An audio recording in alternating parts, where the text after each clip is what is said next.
घायला मैं भारी भारी धराल्यों काररावा चीटी छोरी बैठ्यो नहाय।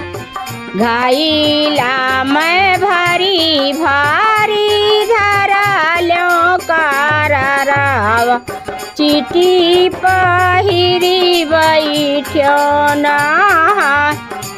अपनी हाथिनिया भैया पिछावा बोर चिटी पहिरी घर जा। अपनी हाथिनिया भैया पछावा बाहोर चिरी पहिरी घर जा। अपनी हाथिनिया धान सोझे बहरब तू का चढ़ाए लिए जा।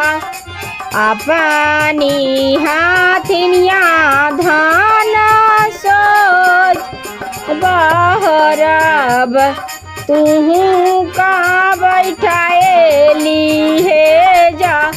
धाऊ ताही नाऊ आह धोऊ ताई बरिया बाबा आगे खबर जाना।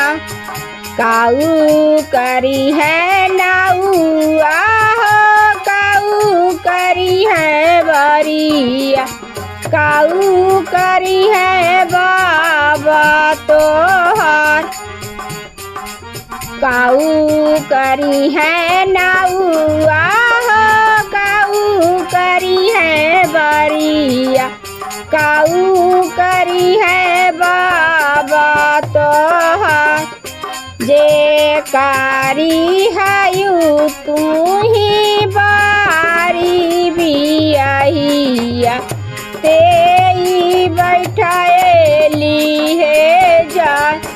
जे कारी हाउ तू ही बारी बियाहिया तेई